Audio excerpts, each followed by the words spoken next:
You're listening to an Airwave Media Podcast. This episode is brought to you by Redfin. You're listening to a podcast, which means you're probably multitasking. Maybe even scrolling home listings on Redfin, saving homes without expecting to get them. But Redfin isn't just built for endless browsing. It's built to help you find and own a home. With agents who close twice as many deals, when you find the one, you've got a real shot at getting it. Get started at redfin.com. Own the dream. This episode is brought to you by Cologuard. Do you know what's really scary? Not screening for colon cancer when you turn 45. The Cologuard test is non-invasive, requires no special prep or time off work, and ships right to your door. In just 3 simple steps, Cologuard takes the scare out of colon cancer screening. If you're 45 or older and at average risk, ask your healthcare provider about the Cologuard test. Cologuard is available by prescription only. Learn more or request a prescription today at Cologuard.com/screen. This week, we're doing a feed swap with History Daily. History Daily does History Daily. Every weekday, host Lindsay Graham of American Scandal and American History Tellers takes you back in time to explore a momentous event that happened on this day in history. New episodes come out every weekday. There's a broad mix of history, from famous battles to fashion firsts. There's medicine, science, technology, religion, politics, sports, everything that made us who we are today. Discover amazing facts you've never learned before about history. And even if you think you know a certain day's events well, you might be surprised. History is human. History Daily finds the overlooked and often forgotten human stories behind the names and dates of ordinary history. The episode we chose to release tells the fascinating story of China's Terracotta Army, an entire army of 8,000 terracotta soldiers, each one unique and human-sized, along with horses, weapons, chariots, and more dating from the 200s BC. We hope you enjoy.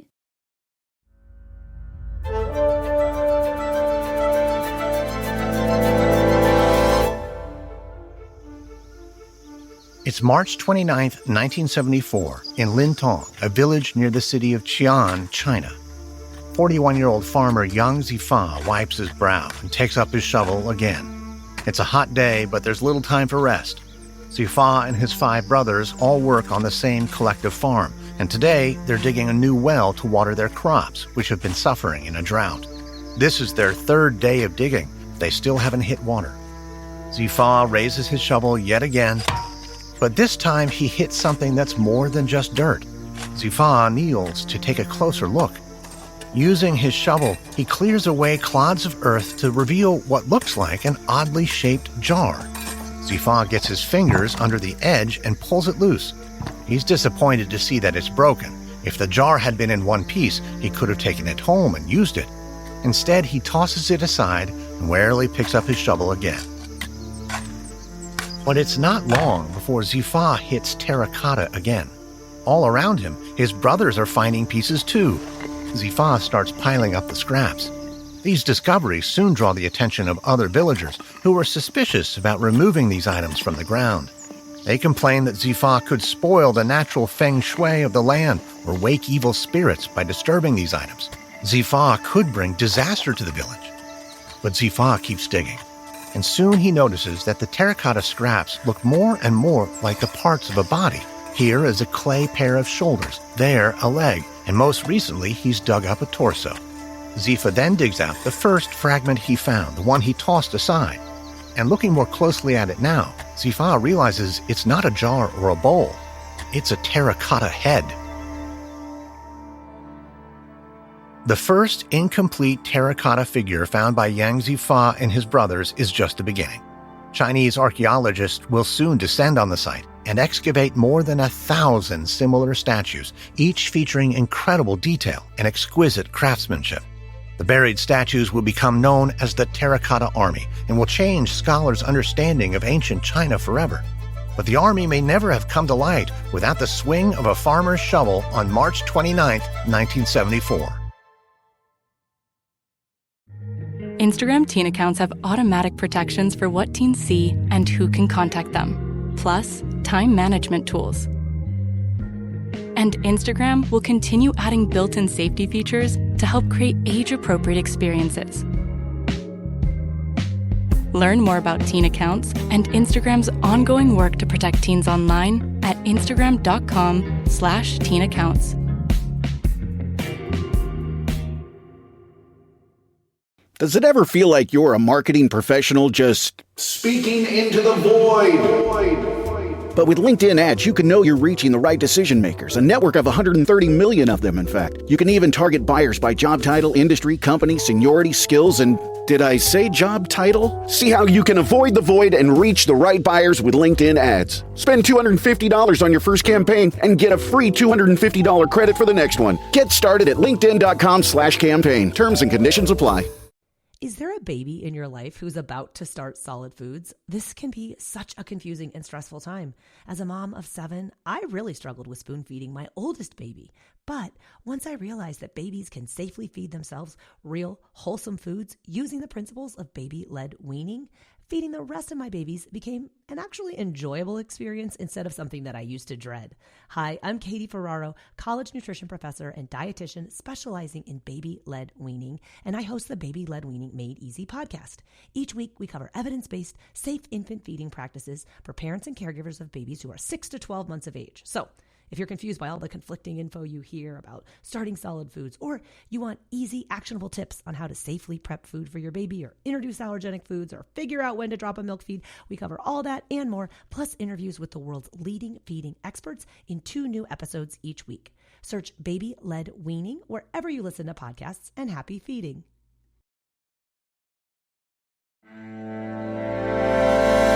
From Noiser and Airship, I'm Lindsay Graham, and this is History Daily.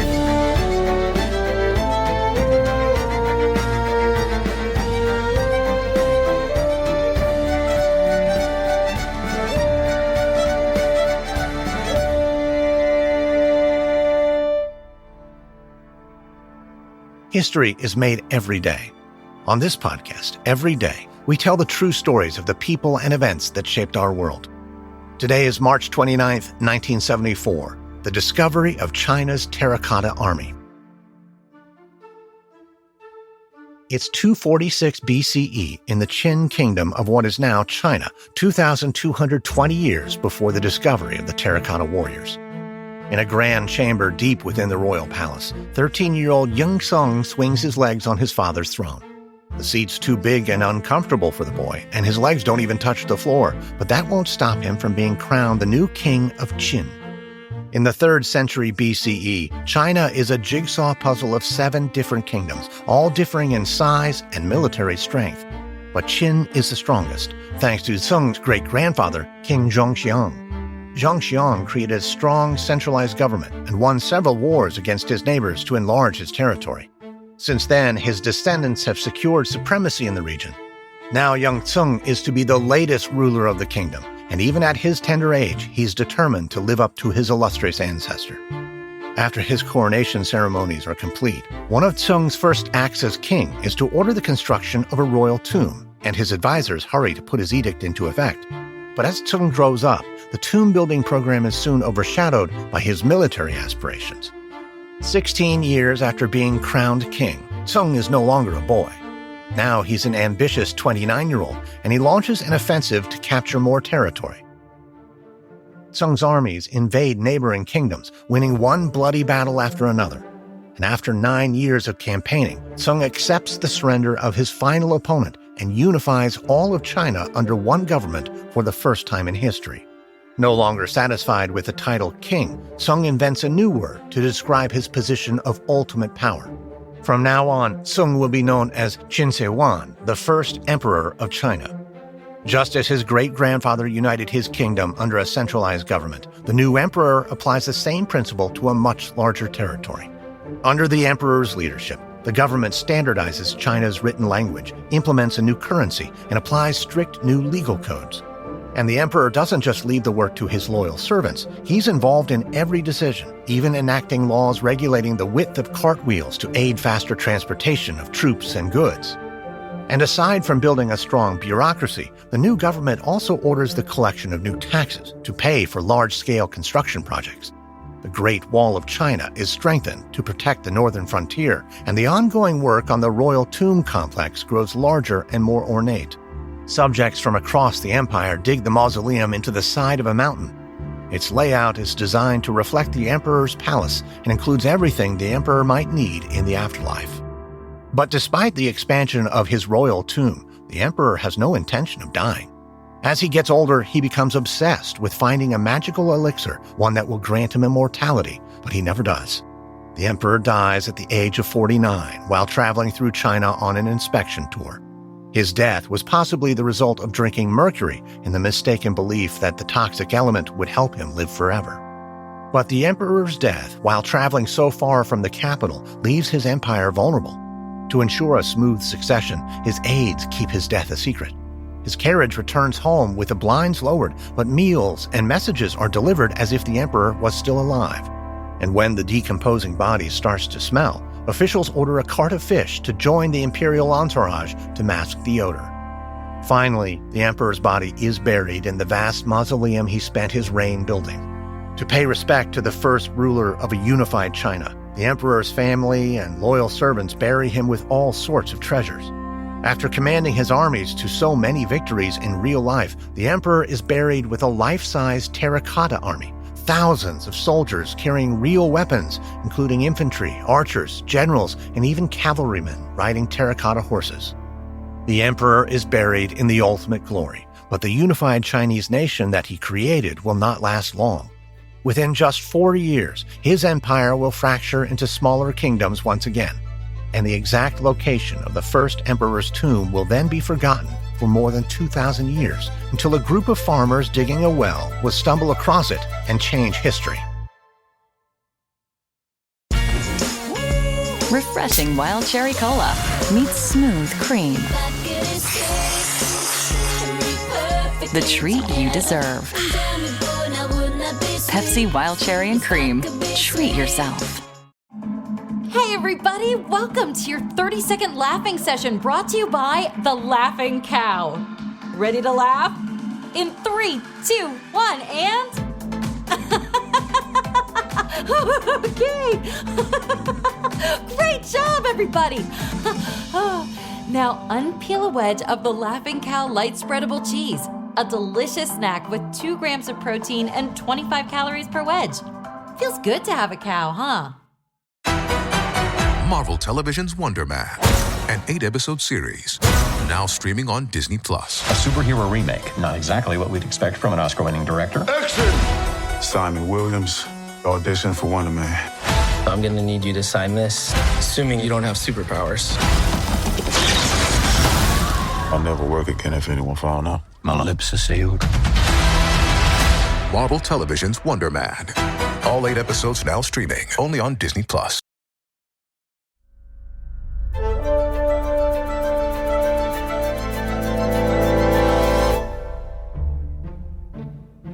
It's early April 1974 in Lintong, China, a few days after Yang Zifa and his brothers discover a terracotta warrior while digging a well. 38-year-old Zhao Kangmin rides his bicycle along a dirt track, his hair whipping in the wind. Kangmin is an archaeologist working for a local museum, and he's excited to see this new discovery that's been reported by the village's leaders. But when Kangmin arrives at the village, he's shocked to see how casually the Yang brothers have treated the pieces of the terracotta figure they found. These ancient artifacts have been piled up haphazardly in the back of a cart. Some are broken, others have been thrown away. Kangmin even finds some village children tossing a terracotta finger back and forth between them in a game of catch. Kangmin takes the finger from the children and gathers all the other pieces he can find.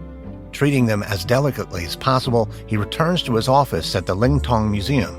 Kangmin's place of work is quiet and doesn't attract many visitors, exactly what Kangmin needs to reconstruct the terracotta figure in peace. And as he puts it together, he soon realizes that the figure is that of a soldier. Inspired by his reconstruction, Kangmin returns to the village to conduct test excavations, and immediately he discovers more terracotta warriors. He also digs up metal arrowheads and spear points, but they're all missing the wooden shafts they were once attached to. They must have all rotted away in the soil. And that's interesting to Kangmin because it suggests that these artifacts are extremely old. And Kangmin soon concludes that they were buried more than 2,000 years ago as part of the lost mausoleum of Qin Shi Huang, China's first emperor. But even though this discovery has the potential to transform historians' understanding of China's past, Kang Min doesn't report his findings to other archaeologists. He feels like he can't make this knowledge public without putting the statues in danger. In 1974, the Cultural Revolution is in full swing in China. China's leader Mao Zedong wants to strengthen the Communist Party's grip by eliminating any opposition to his rule. And that includes erasing aspects of Chinese history that do not live up to the Communist Party's ideals. Under Chairman Mao's influence, many ancient artworks have been vandalized or destroyed by groups who believe that China's imperial past should be forgotten. In this volatile political climate, Kang Min fears that the Terracotta army he's found won't be safe, so he keeps the discovery quiet to protect it from destruction. The secret leaks, though, when a journalist gets a tip and writes about the archaeological find in a newspaper.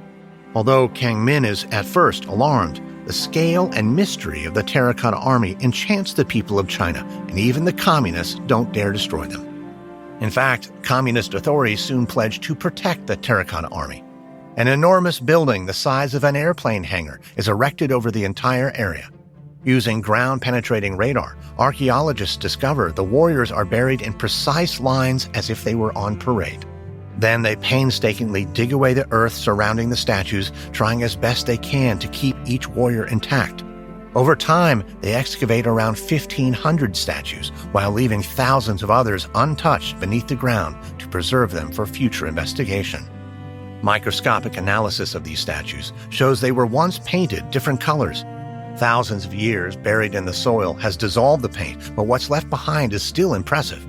Experts are amazed by the skill of the Terracotta army's creators. These ancient artisans created the warriors' torsos out of a single hollow piece of clay. Hands, arms, legs, and faces were added later, and the craftsmen paid such attention to detail that no two soldiers are exactly alike. They have individual heights, hairstyles, even facial expressions. These warriors even have different ruffle patterns on their sleeves and at least 12 different individually styled hooks for their belts. In 1979, a new state-of-the-art museum dedicated solely to the Terracotta Army opens at the site, transforming the area into a tourist hotspot. A few years later, the Terracotta Army gains international attention as well, when some of the figures are exhibited outside of China for the first time in Melbourne, Australia. As these terracotta warriors become famous around the world, Zhao Kang Min will be celebrated as the archaeologist who excavated the first statues and cleverly ensured their survival during the Cultural Revolution. But the role of the farmer who had the first glimpse of terracotta pieces while digging a well will long be overlooked. For years, discovering the Terracotta Army will seem more like a curse to young Zifa. But times will eventually change. China will open up to the world, and a visit from the most powerful man on the planet will finally give Zifa his moment in the sun.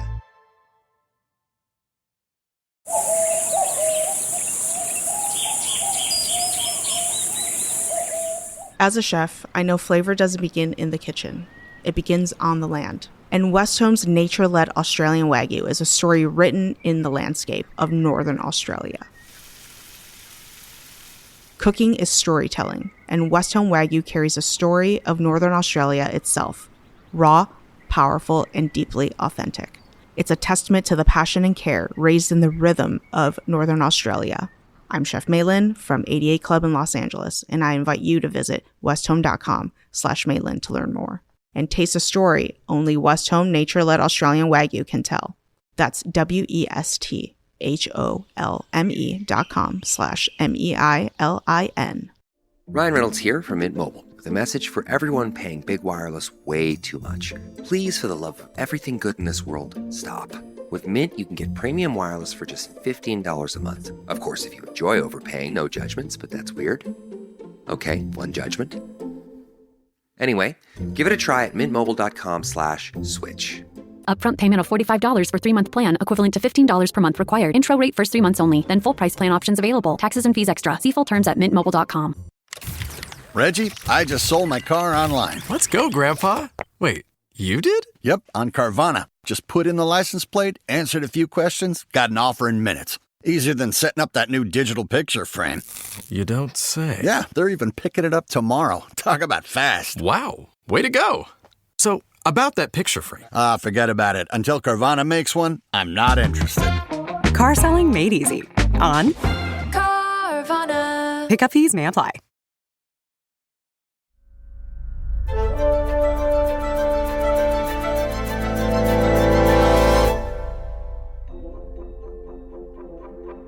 It's June 26, 1998, in Lintong, China, 24 years after farmer Yang Zifa and his brothers discovered the Terracotta Army.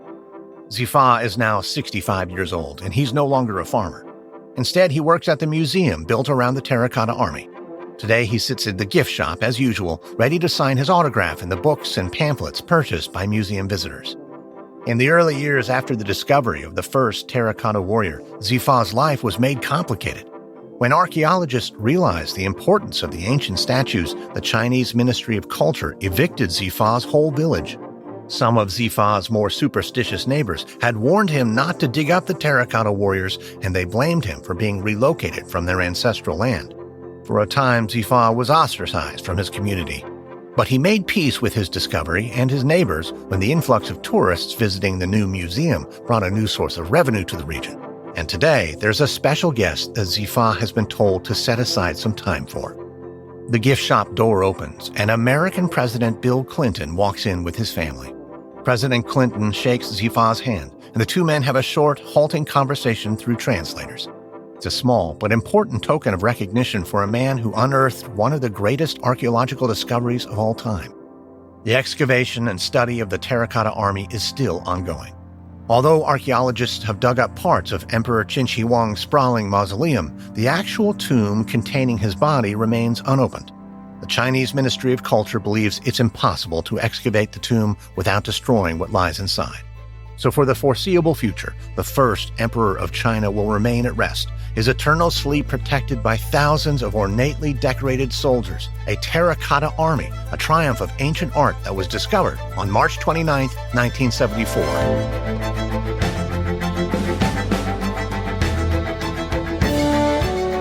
Next on History Daily, April 1st, 1997, the Hale-Bopp comet reaches the closest point to the sun on its long loop through space, presenting a magnificent spectacle to stargazers on Earth.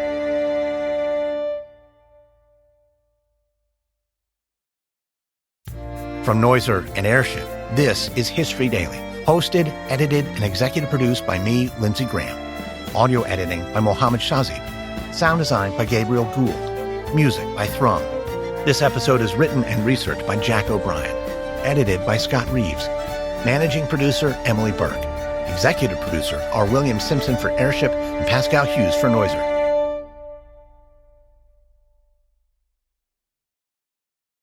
Have you ever wondered how inbred the Habsburgs really were? What women in the past used for birth control? Or what Queen Victoria's 9 children got up to? On the History Tea Time podcast, I profile remarkable queens and LGBTQ+ royals, explore royal family trees, and delve into women's medical history and other fascinating topics. Join me every Tuesday for History Tea Time, wherever fine podcasts are enjoyed.